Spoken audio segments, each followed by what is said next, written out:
Well, good evening, friends. Welcome again to the Telecast. We are now entering into session number 6 of 8 sections. Sessions. It's hard to believe that we've covered all this during this time. However, I'm going to move right into our protocol so that we can get to you. And my aim is to be less than an hour on the total show, and so we'll get moving on that. Again, the only protocol I want to give tonight is the intention of this broadcast is for you to resolve the issues that we all face so abundantly today. These 7 nemesis that we're talking about are not peculiar to anyone. They are things that we all have to face, and it's those things that rise up within us. And the purpose of the show is to help you to mitigate that, turn it around, and use it for your good. Okay, so again, the show is recorded. So if you're late or you come in and or you have to miss a show, they're broadcast, they're copied on my YouTube channel, on my Facebook wall, and on my authors page in Facebook. I'm going to leave them up for quite a while, so feel free to go back, review any of the shows. They'll be there for you. Please send in any questions or comments that you have. Even when the show is over, I will go back and review all of the formats so that I don't miss a comment or a question. If you send me a question, I'm going to deal with it actually on the air doing one of the live shows. Also, let me give you a caveat because I'm broadcasting on 3 different platforms. I don't always see all of the comments.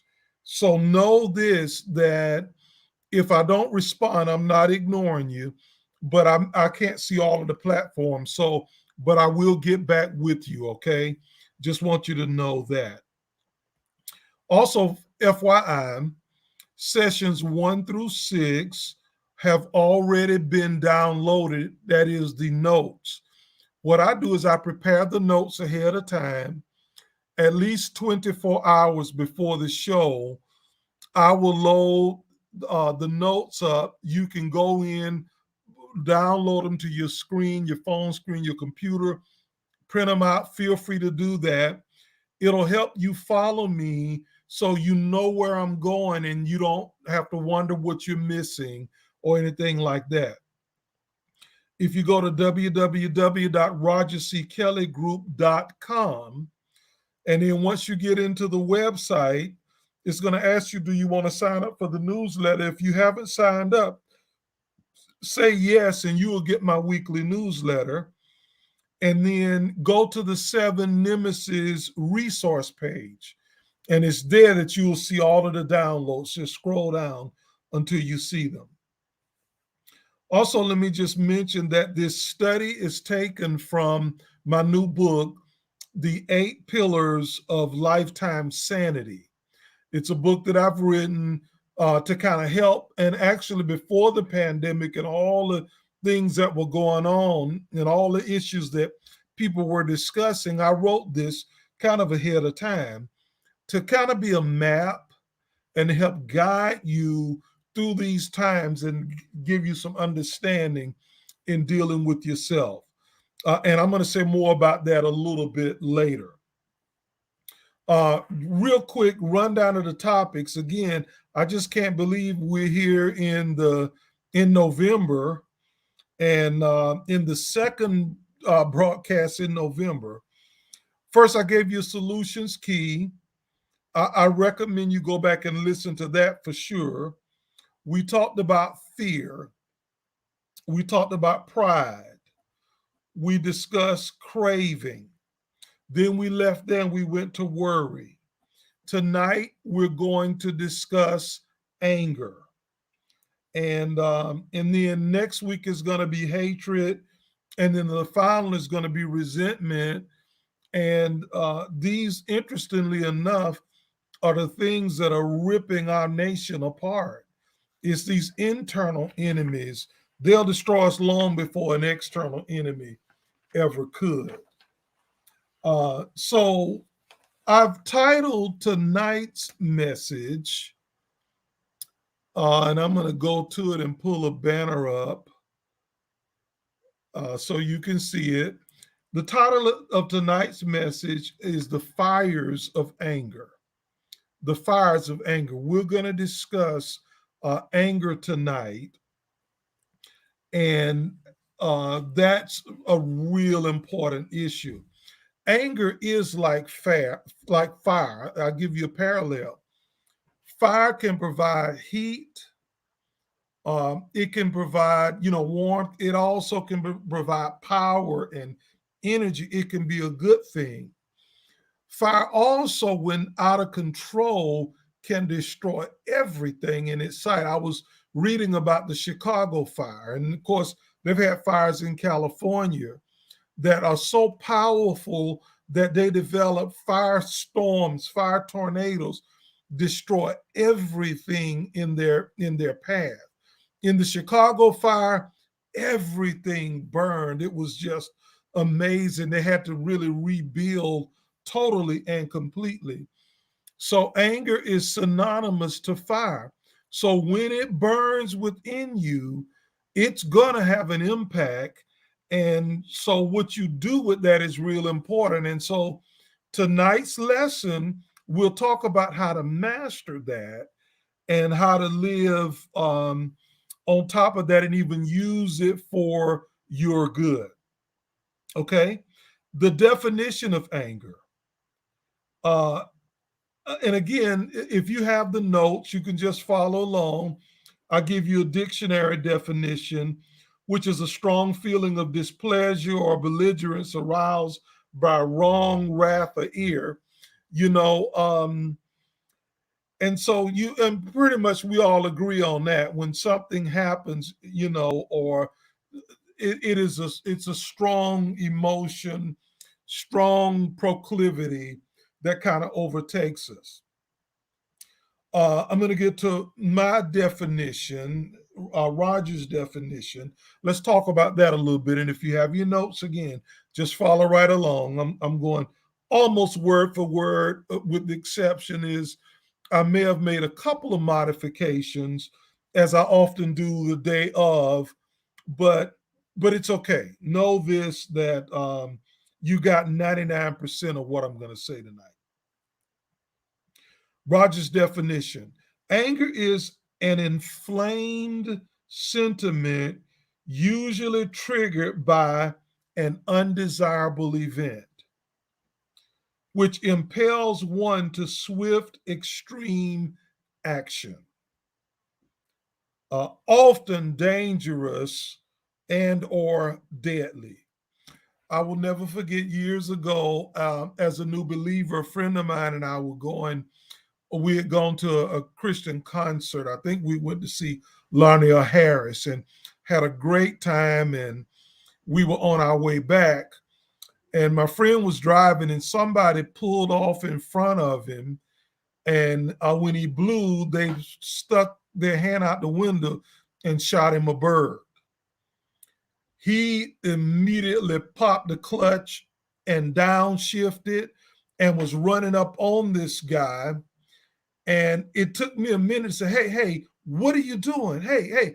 And it was actually some time before he realized what was happening. I said, what are you going to do? And he said, oh, and then he backed down and stopped. But that's what anger does. It gripped him. I don't know what was getting ready to happen, but I was in the car, so wasn't nothing going down that night as we left the Christian concert, especially. But it's an inflamed sentiment. I don't know when the last time you've been angry, but it can be pretty strong, and there can be triggers.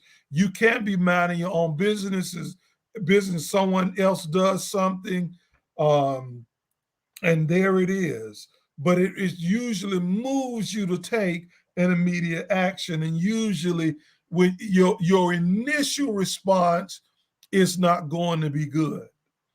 Okay. Um, Now let me read a little further. The fires of anger can maintain a slow burn for years. Listen, if anger is not resolved, it doesn't go away. It's just a slow burn.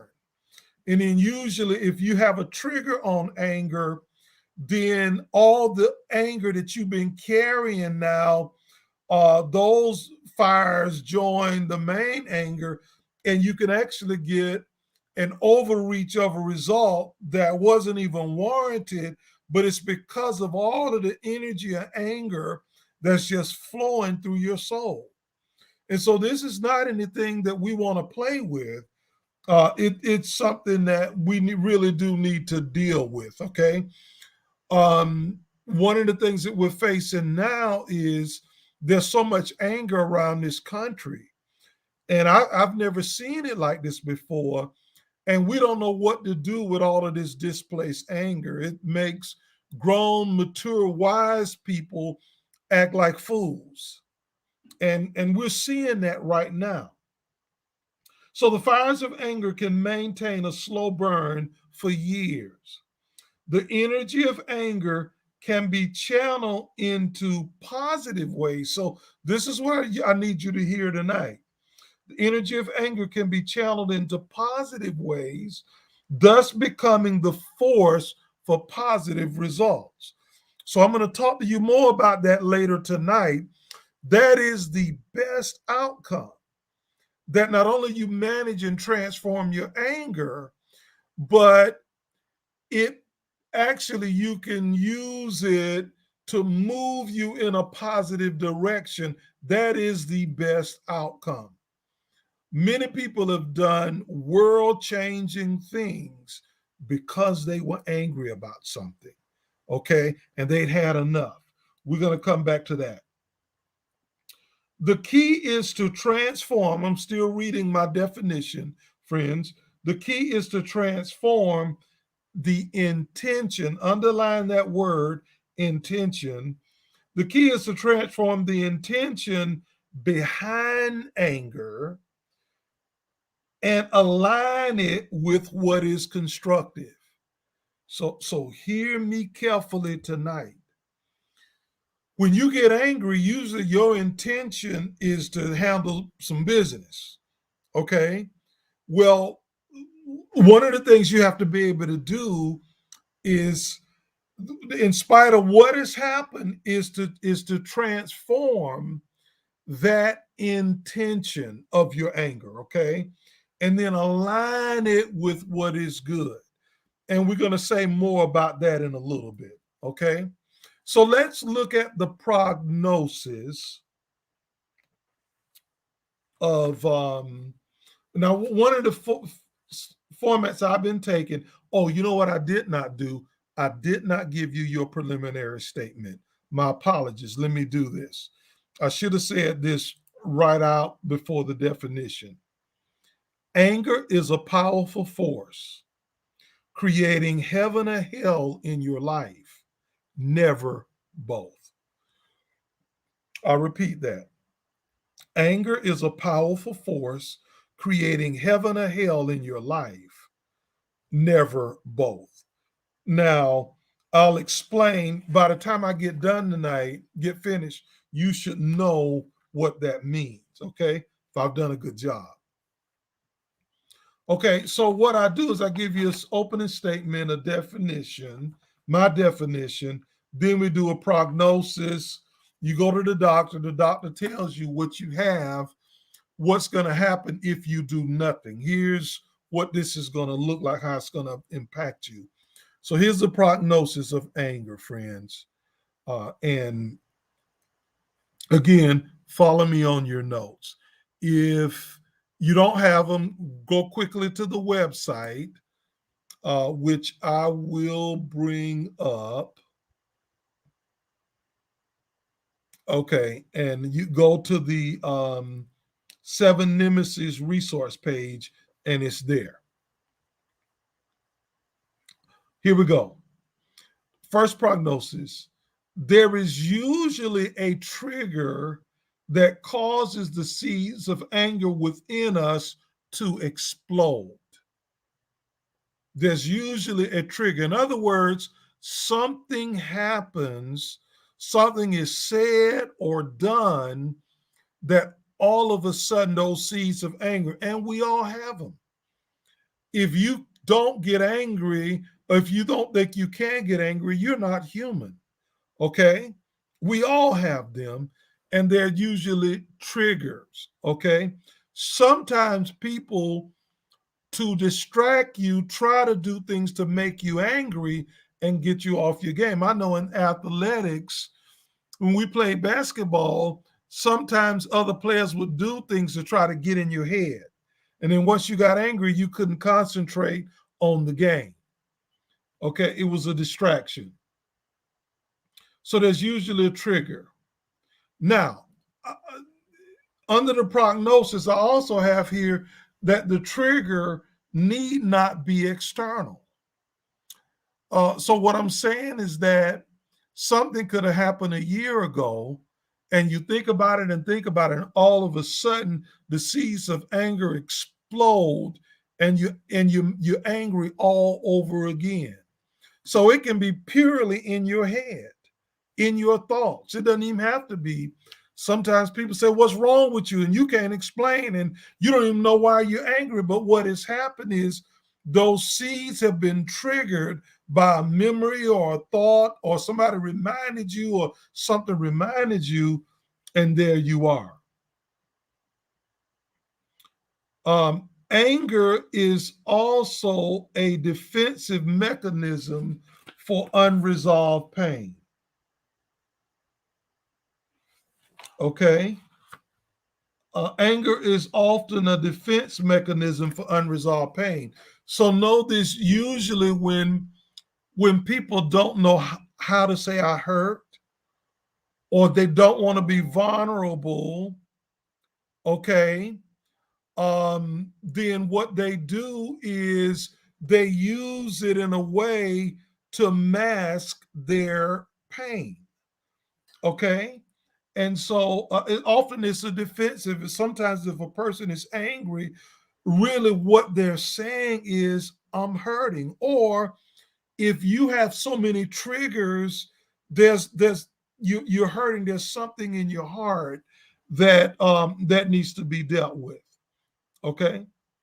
Next, on the prognosis, the initial response is usually when anger hits us, when those seeds explode, the initial response is usually to defend, to attack, or to flee. To defend, attack, or flee. When a person gets angry, one of the things that they do is that often they'll become defensive. Okay?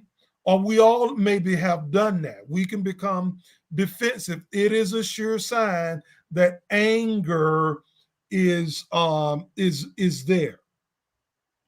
Or to attack. And that may not be physically, it can be verbally. You angered me, so now I'm going to get you for that. Okay? Or it can be physical.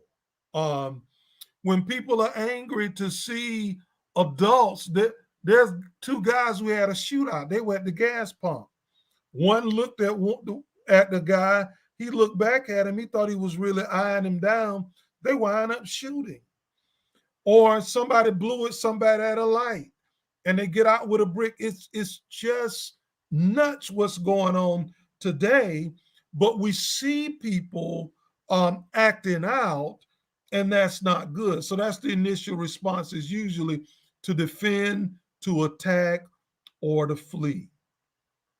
Next, unresolved anger contributes to the fire, making it more intense.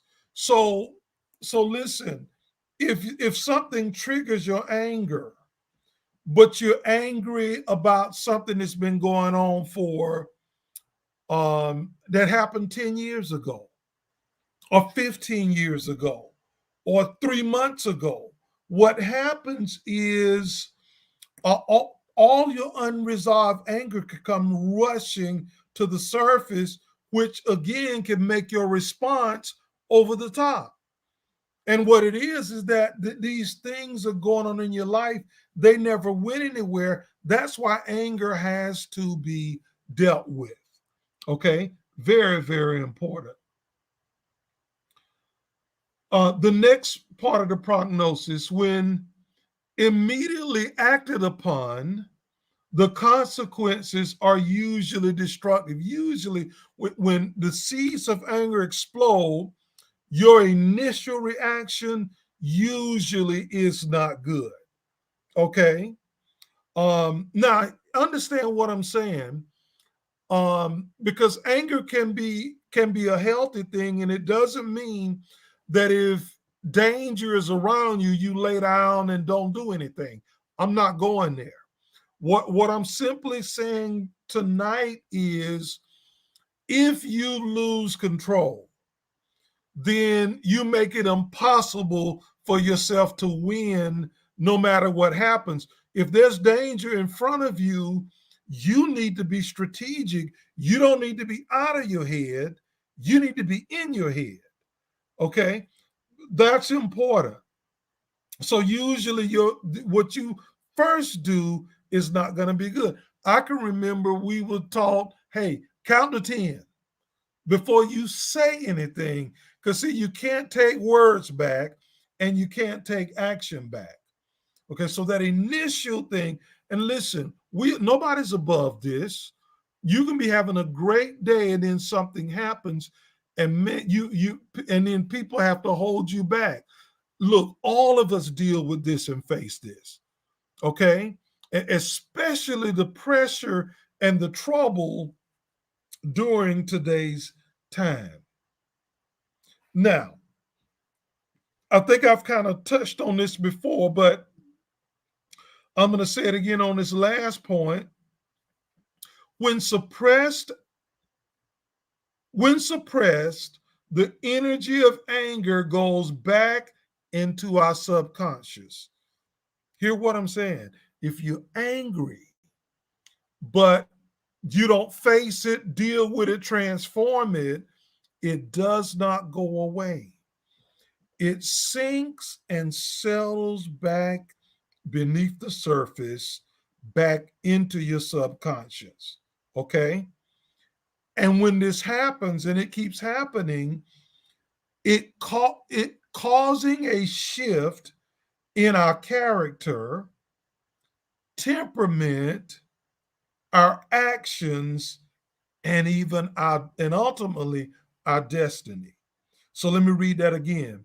When the energy of anger goes back into our subconscious, that is when we feel it, but we suppress it and we push it down and we don't necessarily deal with it. When people say, "What's wrong?" Nothing. I don't want to talk about it. When we press it down, it goes back into our subconscious, join those low burning fires, but it causes a shift in our character, in our temperament, in our actions, and in our destiny. So you cannot be angry about something on the surface, but you can be walking in anger and having it going as an undercurrent, just waiting for a trigger. Okay. And so that you need to know. Okay. So I want to move now and begin to deal with the answers. I'm going to put back up. What I have there is a website. So those of you who might be tuning in and you want to look at the notes, you download them. You got time, you can do that now if you go to the website.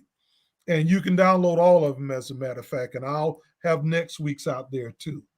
So let's talk about the answers for anger, because again, This show is not to point out what's wrong or to just deal with the problem. It is to deal with the what we need to do to treat this thing, right? We got a prognosis now. Let's talk about the treatment. I've been talking to you about the present moment, and so that's what I'm referring to in under the word answers here under that section. We learn to use both quieting and insight in the present moment. Friends, I talked to you about the present moment extensively in session one. Again, that's posted on all of the channels, it's out there. The present moment that you enter into is when you stop and you take the time and you become aware of your breathing. It is as simple as that. And actually, it is always the present moment. We're just unaware of it because there's so much going on around us and so much going on in our lives. And so, in the present moment, when you begin to follow your breath, you inhale. We talked about this. And you inhale the cool air and you exhale the warm air. And you're not artificially breathing, you're just following your natural rhythm. What happens is, as you focus on your breath, your thoughts begin to slow down and things begin to settle. And it's in that moment, the more that you do that, it prepares you to be in a peaceful place. Well, two things happen in the present moment. You learn to quiet, you can quiet your own thoughts. You can quiet the swirl of the thousands of thoughts and recycle thoughts that we have every day.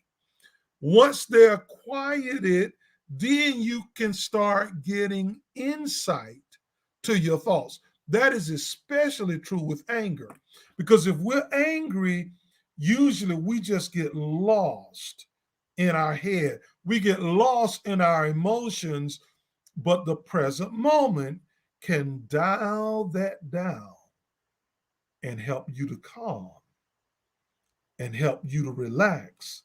Look, if you're calm and relaxed and but you're angry, your chances of making a good response rise exponentially. So present moment is always first. That's the first thing we've talked about with all of this. This allows us to see the roots of our anger and its trigger.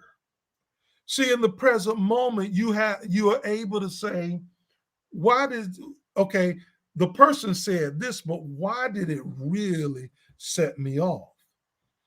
Or the person pulled out in front of me, but I pulled out in front of people and I asked for mercy. Why did I get so upset? It allows you to be able to see what's really going on. Okay, so when you recognize your anger and its trigger, you can get prepared to deal with it. Here's something real important about the present moment. I don't think you have this in your notes. Write this down behind the last point: thoughts and emotions, or the trigger. Writes down the creation of space. SPACE, the creation of space. Let me read the sentence to you. The present moment creates space between ourselves and our thoughts and emotions. See, even though your thoughts and emotions are a part of you, because you are the ones who have the thoughts, you have the emotions, they are not you. And so, what you need is for space to be created to give you room to see what's going on. If you're caught in a thought, if you're afraid or whatever it is, you just wrapped up, locked up in that thought, you can't get out of it. And you can go on and on and on. And so, but the moment you settle in and you pay attention to your breath and you let your mind rest as you settle on experiencing your in breath and your out breath. As you do that, what happens is space is created. And then what you'll notice is you'll be able to see your own thought. Most of the time, we're caught up in them. And so we can't see them. And so and so that's why sometimes when people get angry, somebody has to try to step in, stop them, hold them back, don't say it, don't do it. But it's because there's no space. We're ready to do immediate response.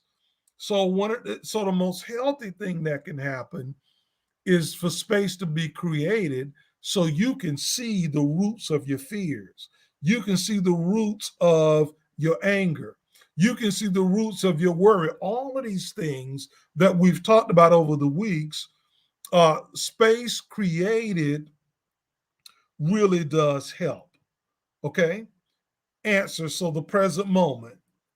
Secondly, oh, by the way, in the new book, chapter 2, in my manual, The Eight Pillars of Lifetime Sanity, uh, I won't bring it up now, but chapter 2 explains how to enter into the present moment, how to enter into the present moment. Okay? Now, with space created, now you can do step number 3, or this third thing that the second step. Why, what, who, when, where, and how becomes our dearest friends. Could we have been the offending party? So, what happens is when you have space, you can ask yourself questions. Okay? Why, what? Why did this happen? Exactly what did happen? Is it who this was involved with? Goes on, um, they can be close friends. And so, could we have been the offending party ourselves? Um, have we ever done this ourselves? See, one of the things that'll help you is as you think about what that person said or what they did, you ask, have I ever done this? Chances are, depending on what it was, you probably have a something similar. Okay. In chapter 8 of the Eight Pillars of Lifetime Sanity, there is a list of questions when I talk about healing. And when I talk about transforming pain, there's a list of these type of questions in there in chapter 4 that you can ask yourself when you're in the present moment. You can go in and you can ask those questions and help find some answers. Okay. Next, is there any possible good that can come out of this situation? Friends, if you in the at the height of your anger and you're not in the present moment and you lost in your head, you're not thinking about no good coming out of you. You're thinking, I'm gonna fix this real good. This is never gonna happen again. But when you've got room, when you've got space, when you can see your own thoughts, okay, when you can see what's flowing through your mind and look at the causes, then you can ask what good. Sometimes something that really makes you angry can be a good thing. It can take you out of complacency and actually spur you to do something that you should be doing anyway. Okay, is there any possible good that can come out of this situation? What is it? How can how can we turn it around? So once you have space, you can begin to do that. If you're like my friend, downshifting, ready to run up on somebody and do God knows what because they cut you off and made an obscene gesture at you, you're not thinking about any good coming out of it. But when you settle in, you can. It is the healthy way to live. Now, you say, well, what when anger is justified? What if I got a right to be angry about what's going on? And there are some things, and we got a lot of displaced anger today. So many injustices have been done. So many injustices are being done, and so anger then can be a tool. But I'm going to say more about that in just one moment. Okay. More questions here that I have for you. But again, if you want to write it again, create space. You can't ask yourself questions if space is not created. You just won't be, there's not enough distance between your thoughts are impelling you and driving you and pressing you and pushing you. And so you can't do, anything different. What's happening in the life of the offender? Friends, all of this is in your notes.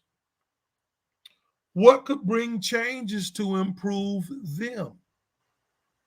Okay. So, what's going on in this person? Maybe somebody said something to you that was offensive and hurtful, but if that's not their norm, what's going on in their lives that day? What's really happening? Uh, Someone got somebody told at work because of how they were acting. I mean, they let them have it, and find out later that that person's um, mother had just passed away, and so they were dealing with that. It really wasn't about them, and that's why asking this question, um, you know, what's happening in the life of the offender? What changes? What could bring changes to improve them? Just a note here for you to think about. Uh, it's not always our and I got in brackets perceived enemies that make us angry. Often it's the people we love the most. Okay. So sometimes our anger is not directed at that stranger. Sometimes they're at a distance, so they don't even interact with you much. Sometimes it's the people you have to live with or you have to see on a regular basis.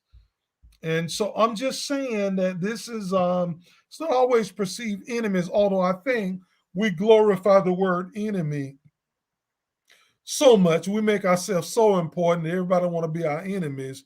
It's just not that serious, guys. People are not, people are trying to make it. People are really trying to make it. And so that's really where it is. Anyway, I don't want to get in trouble here. Let me stay with the lesson. Okay. Um, Contemplating, and you want to get this point because this is really, really important. Contemplating with openness the answers to these questions begin to water, underline this, the seeds of compassion. Okay, if you follow me in your notes, contemplating with openness these questions begin to water the seeds of compassion. And so, what I'm saying is that, remember, we talk about watering parallel seeds? Friends, especially when dealing with people, kind of the opposite of anger is compassion. When we put ourselves in the other person's shoes, when we think about what's really going on, what happens right in the present moment, right in our time of sitting and or right in our time of that precedes our prayer time, or even during our prayer time, right in that time, we can water seeds of compassion. There is a transformation of our intention. I have been in a situation of pastoring for many, many years. You know, as a pastor, you loved and hated both, sometimes at the same time. And it's interesting how people can go and say things about you, then they turn right around and come back and need your help, and then kind of wear a different face. Well, I had to water seeds of compassion so that I was able to not get caught up in what people said and what they did. Wasn't important. They were struggling. My calling was to help them. And so I was able to do my job, but I did that because I cultivated seeds of compassion in my own life. Hurting people do hurt people. And so when you got space, that's one of the big things. I cannot overemphasize this. When a trigger comes and you can breathe, and it don't mean you have to go sit down somewhere. You can begin to breathe, focus on your breath at work, or even while you drive, eyes open, doing what you need to do. But the rhythm of that can be a part of your life. And so what happens is, um, seeds of compassion can begin to arise. And then what that does is that is what transforms your intention. Somebody says something to offend you or to hurt you. And some of you may be good with words as far as you can get them back. You can slice them and dice them and make them wish they weren't born with just your words. You don't have to raise a hand. But that's not healthy for you. That you don't want to do that. Okay. Um, you want to be in a place of peace. You want to be part of the answer. You want to be part of the solution. Friends, we need some peacemakers today. We need some folks who will not stoop to the level of the bickering and arguing and all of the insanity that's going on. We need people who are going to live above that. Well, how do you do that? By watering the seeds of compassion in yourself and also in others. You can also, encourage each other with that. Contemplating with openness the answers to these questions begin to water the seeds of compassion. This is how anger is transformed into compassion. See, again, I said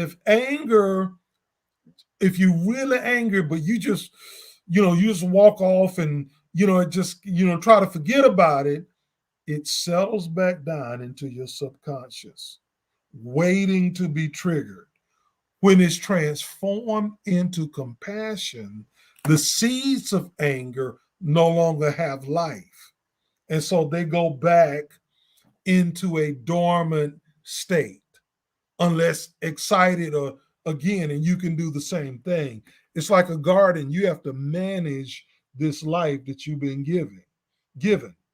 But that's how anger is transformed into compassion. Um, then it can ignite. So follow me here, okay? Contemplating with openness the answers to these questions begin to water the seeds of compassion. You're not going to do it if there's not space. This is how anger is transformed into compassion. Then it can ignite and fuel our passion for powerful and positive outcomes. So, wow, what did I just say? What I said is when we settle down and we can contemplate, our anger can get transformed into compassion. Then it can ignite and fuel our passion. So, compassion can move it to passion where we have MAD, Mothers Against Drunk Driving, was a movement started because somebody's child got killed by a drunk driver. And what they did was they took the pain and the anger from that, transformed it into a mission to help other people all over who had experienced something similar. Um, some of the things that's making you angry right now might be alarm bells and wake up calls to something you need to do. And so when anger is transformed into compassion, now you're not so angry you can't see straight. You can think it through with compassion. Now the energy of your anger gets behind your passion and it energizes you toward a positive outcome. Um, if someone loses their job, and let's say they're framed and they're angry because they lost a job.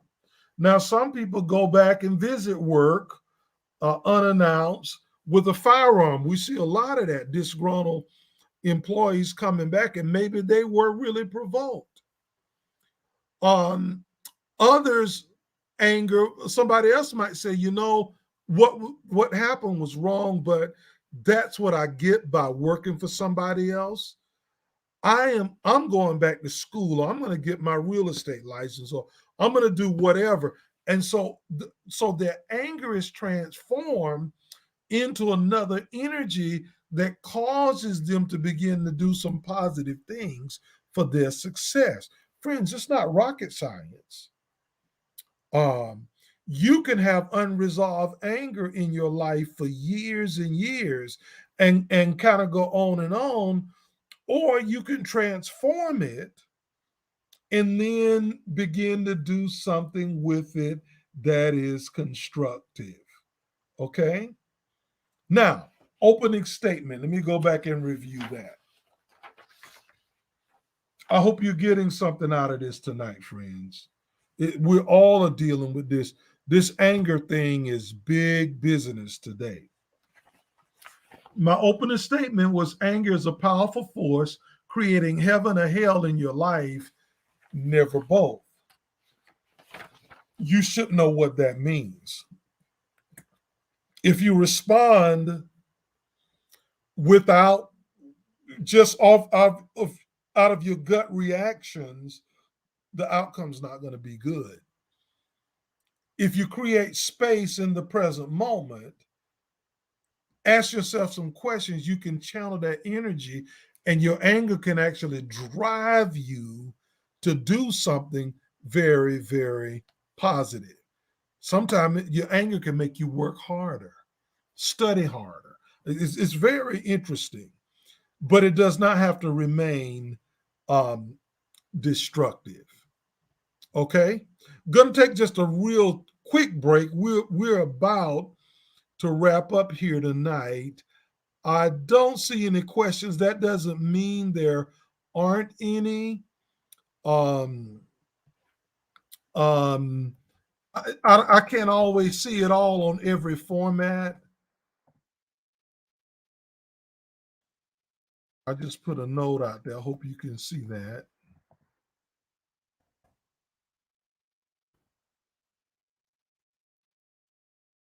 All right. I just put a note out there. Okay, so let me do this. Let me bring into the stream and also put up the banner concerning the book. There it is.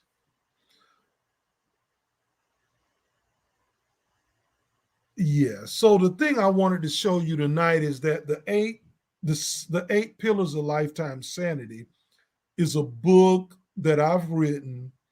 Friends, it is filled with charts and diagrams.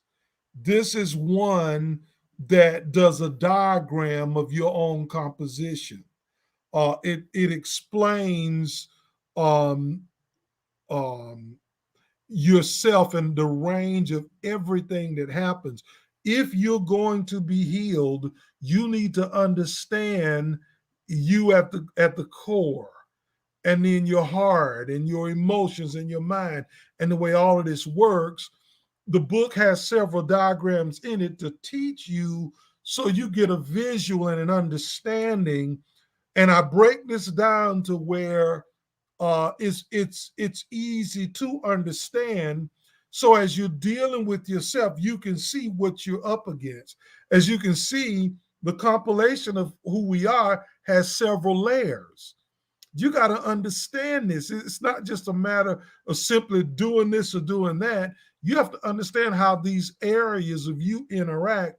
Well, in the 8 pillars of lifetime sanity, you get that teaching, you get the instruction, you get how to go into the present moment, you get questions you can ask.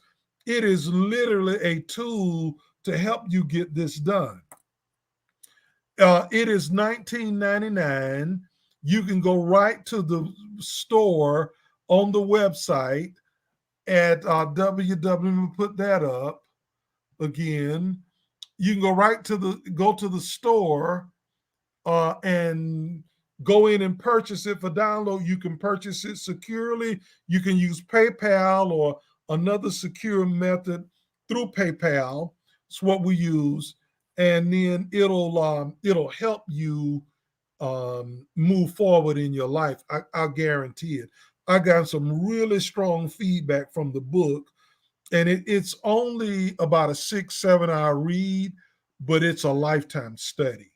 You'll have it. Hopefully, you'll start journaling and doing some other things. Okay, we're coming up on the end. I don't see any questions or comments. If you put them in, I will go back and I'll come back and respond to them. Okay. I hope you enjoyed tonight. Hope you learned something. Remember to practice tonight before you leave. When I'm gone, take 5 minutes, sit, be still, focus on your breath. It's going to make a world of difference in your life. Listen, we need you. We need your life. We need what you can contribute. If we're going to bring about any changes in this world, it's going to be because ordinary people like you and I step up to the plate and do what we need to do. I hope that you have a wonderful night, wonderful week. We got 2 more sessions left, and then it's Thanksgiving. The year is over. Thank you for joining me, and you guys take care.